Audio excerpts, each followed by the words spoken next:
Hello साथियों, आपके comments के अकॉर्डिंग एक और ये वाली छोटी सी वीडियो, बहुत ही छोटी वीडियो रहेगी जिसमें आप इन्फॉर्म हो जाएंगे कि भाई बिहार में जो चौथे चरण का शिक्षक भर्ती होने वाला है, इसमें सीटेट बीटेट या एफटेट में कितने मार्क्स होने जरूरी हैं जिससे हम इस फॉर्म को अप्लाई कर पाएंगे। अगर दूसरे राज्य के अभ्यर्थी हैं तो कितने मार्क्स उनके होने चाहिए, साथ ही साथ जो सीटेट दिसंबर वाला एग्जाम होने वाला है उसके कैंडिडेट क्या करें अभी से। तो तीनों के बारे में हम लोग इस वीडियो में जानेंगे। कुछ और इन्फॉर्मेशन है वो अगले पेज पर मिलती जाएंगी, लेकिन अगर आपको लगता है कि इस पूरी वीडियो को देखने के बाद आपकी जो जानकारी चाहिए थी वो नहीं है तो कमेंट बॉक्स में अपने सवाल जरूर छोड़िएगा। ठीक है, देखिए सबसे पहले तो है कि शिक्षक भर्ती जो परीक्षा है बिहार की बीपीएससी की, ये तीसरे चरण का स्क्रीनशॉट है नोटिफिकेशन का। जो यहाँ लिखा है वही आपका आगे भी लिखा रहेगा। ये नहीं समझ में आएगा तो मैं अगले पेज पे आकर के इसको और अच्छे से एक्सप्लेन कर रहा हूँ। पहले लिखा क्या है वो समझिए। 2017 में बीटेट का एग्जाम हुआ था, बिहार टेट बोलते हैं जिसको, टीचिंग एलिजिबिलिटी टेस्ट। उसके बाद सीटेट लगातार हो रहा है, सेंट्रल लेवल पर बीटेट नहीं हुआ। तो ये जब लास्ट ईयर आया तो 2023 के आलोक में स्पष्ट किया जाता है भाई कि सीटेट अभ्यर्थियों के लिए बीटेट 2017 के लिए जो लागू प्रावधान थे वही होंगे। मतलब सामान्य कोटि को कितना 60% नंबर चाहिए था, 150 नंबर का बीटेट होता था, 150 का ये भी होता है कौन सा, सीटेट। तो 60% जनरल के लिए, चाहे पिछड़ा हो चाहे अत्यंत पिछड़ा हो या हो सामान्य कोटि की महिला अभ्यर्थी, उनको लिए चाहिए था 55% नंबर, और एससी एसटी कैंडिडेट या दिव्यांगजन के लिए 50% नंबर। तो ये जो नोटिफिकेशन में लिखा है इसके लिए हमने आपके लिए एक पेज सजाया। हमने कहा छोटे इंफॉर्मेशन में और ज्यादा जान लेते हैं छोटे समय में। सीटेट चाहे पेपर 1 हो चाहे पेपर 2, यानी कि पेपर जो पहला होता है ना वो होता है कक्षा 1 से लेकर के 5 के लिए। पेपर जो 2 होता है ये जूनियर मतलब कक्षा 6 से 8 के लिए एलिजिबल होते हैं। कक्षा 9 से 10 के लिए जो टीचर अप्लाई करने भर्ती करते हैं उनके लिए एस्टेट क्वालिफाई होना चाहिए। बिहार में एस्टेट होता है। एस्टेट 2 होते हैं, पहला वाला 9 से 10 के लिए और दूसरा वाला 11 से 12 के लिए, उसके बारे में भी बताने वाले हैं। लेकिन अभी ऐसे समझिए कि बिहार के जितने भी कैंडिडेट हैं अगर वो मेल हैं तो जनरल कैटेगरी वाले 90 नंबर चाहिए होगा 150 में से, ये मैंने नंबर बताए हैं कितने नंबर चाहिए। ओबीसी के कैंडिडेट को चाहिए था 82 नंबर, एससी एसटी के चाहिए था 75 नंबर, तो वो अप्लाई कर देंगे, मतलब एलिजिबल हो जाते हैं फॉर्म भरने के लिए। ये बात हो रही बिहार के केवल पुरुष अभ्यर्थियों के लिए। लेकिन अगर महिला अभ्यर्थी हैं बिहार के हैं तो भाई 82 नंबर जनरल और ओबीसी दोनों को चाहिए, चाहे वो पिछड़ा वर्ग से आते हो चाहे अत्यंत पिछड़ा वर्ग से आते हो। लेकिन अगर महिला अभ्यर्थी हैं एससी एसटी की तो 75 नंबर चाहिए होगा। ये जो क्वालिफाइंग नेचर है ये है सीटेट का, केवल बिहार के कैंडिडेट के लिए।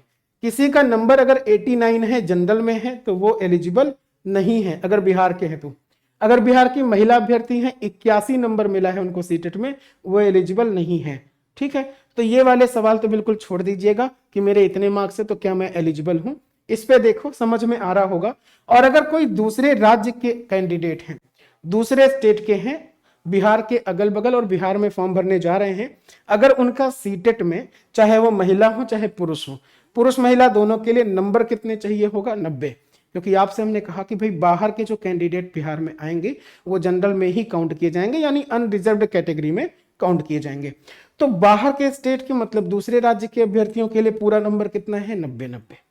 अब अगर आप सीटेट 2024 वाला जो जुलाई में हुआ था दिसंबर में होने वाला है, जुलाई वाला क्वालिफाई कर गए हैं से यस एलिजिबल हैं आप। अगर आपके इतने नंबर है बाहर स्टेट के, बिहार में है तो इतने नंबर चाहिए होगा। लेकिन जिन कैंडिडेट का दिसंबर में एग्जाम होने वाला है वो क्या करें। तो भाई जिनका एग्जाम दिसंबर में होने वाला है जो अपकमिंग है, अगर ये वीडियो मेरी बाद में देख रहे हो सकता है एग्जाम हो जाए तो दिसंबर में जितने कैंडिडेट एग्जाम्स देने वाले हैं, हमने आपसे कहा कि जो नोटिफिकेशन आएगा चौथे चरण का वो आएगा जनवरी के दूसरे या तीसरे हफ्ते में, दिसंबर में नहीं आने वाला। आपका जब एग्जाम होता है सीटेट का उसके 1 से 1.5 महीने में, 1 ही महीने में समझ लो, रिजल्ट आ जाता है। तो सीटेट का जो रिजल्ट आएगा उस रिजल्ट आने की डेट तक जो फॉर्म भरने की लास्ट डेट होगी ना, बिहार शिक्षक भर्ती परीक्षा के चौथे चरण का फॉर्म भरने की जो आखिरी डेट होगी, अगर तब तक रिजल्ट आ जाता है तो आप एलिजिबल होंगे। लेकिन फॉर्म भरने की आखिरी डेट तक अगर सीटेट का रिजल्ट नहीं आता है तो एलिजिबल नहीं माने जाते हैं। हालांकि रिजल्ट आ जाए, क्वालिफाई भी होना चाहिए, इतने नंबर होंगे तो आप एलिजिबल माने जाते हैं। मेरी बात समझ पाए।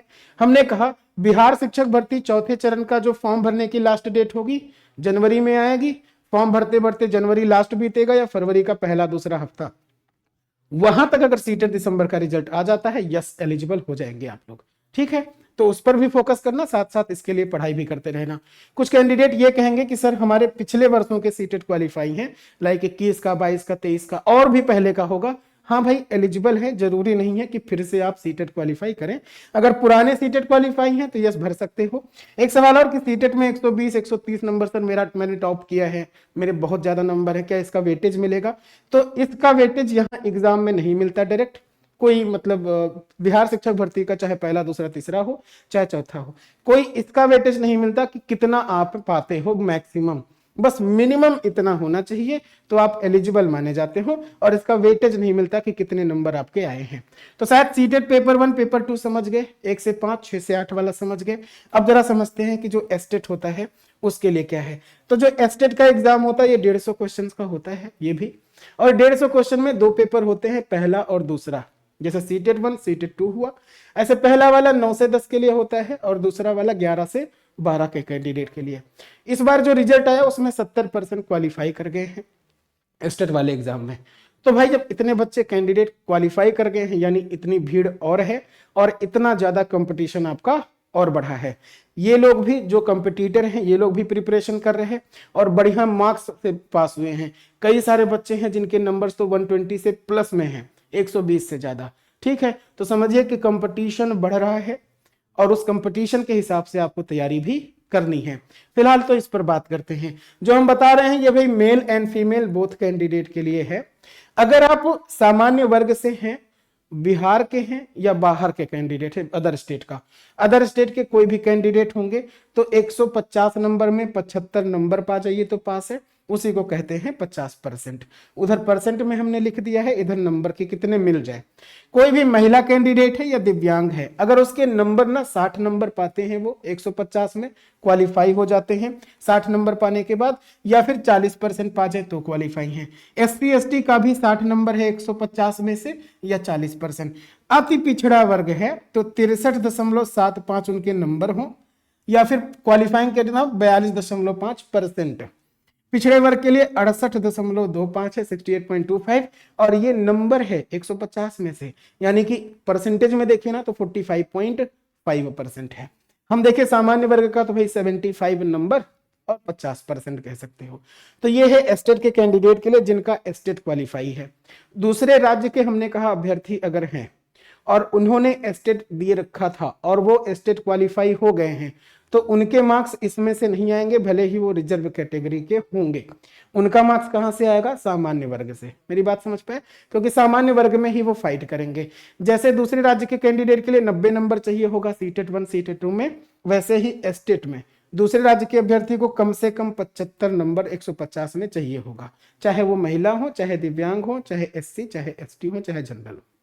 तो मेरे ख्याल से ये वाली बात भी आप समझ गए होंगे। अगर अभी भी कोई सवाल है तो आप छोड़ दीजिएगा कमेंट बॉक्स में। वैसे BPSC TRE जो 3.0 था, हमने कहा दिसंबर में इसकी पोस्टिंग होने जा रही है, और जैसे ही दिसंबर में पोस्टिंग इनकी हो जाएगी, जो सक्षमता परीक्षा में पास हैं, जो हेडमास्टर में है, टीचर में है, और जो वैकेंसी आने जो रिजल्ट आने वाले ना 9 से 10 और 11 से 12 उनके बाद, तो भाई DV और पोस्टिंग इनकी दिसंबर में ही हो जाएगी। यानी जो नोटिफिकेशन है आपका नेट वैकेंसी के साथ, ये जनवरी के पहले या दूसरे हफ्ते में दिखाई देगा। टाइम मिलेगा कम, तो इसलिए अभी से लग जाइए अपनी वाली पढ़ाई में। अगर आपकी पढ़ाई नहीं हो पाती है खुद से तो भी, और अगर करना चाहते हो प्रैक्टिस तो भी, हमने आपके लिए प्लान कुछ बनाया है, इसके अकॉर्डिंग हम आपके साथ में लाइव आएंगे।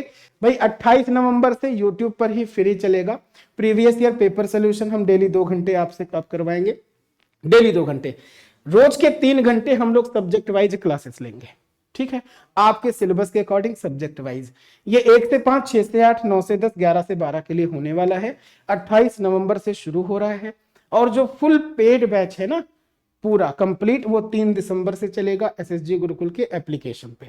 फी बहुत ही मिनिमम रहेगी, उसी में आपको नोट्स भी मिल जाएगा, PDF मिल जाएगा, कंटेंट मिल जाएगा जो पढ़ना चाहिए सब्जेक्ट वाइज। अगर आपके पास में बुक्स नहीं है तो प्रिंट आउट निकलवा सकते हो, या फिर मोबाइल में PDF डाउनलोड करके पढ़ सकते हो। सो लाइव क्लास नहीं देख सकते, बाद में रिकॉर्डेड रहती है, उसको भी देख सकते हो। यहाँ जो क्लासेस होंगी ना फ्री वाली, उसकी फ्री वाली भी PDF आपको मिल जाती है। एप्लीकेशन पर भी और टेलीग्राम चैनल पर भी। ठीक है, तो हमारे साथ जुड़ना मत भूलिएगा। नेक्स्ट वाली अपडेट आपको नेक्स्ट वाली वीडियो में मिल जाती है। कमेंट बॉक्स में अपने कमेंट जरूर छोड़ दीजिएगा। हम मिलते हैं आपसे नेक्स्ट वाली वीडियो में। और हाँ भाई, कमेंट बॉक्स में ही पिन किया हुआ है टेलीग्राम चैनल आपके लिए, जो सिर्फ टीचिंग सेगमेंट के ही लिए ही बना है, तो उस वाले चैनल को जरूर ज्वाइन कर लीजिएगा। ठीक है, मिलते हैं नेक्स्ट वीडियो में। राम राम भाई, जय हिंद।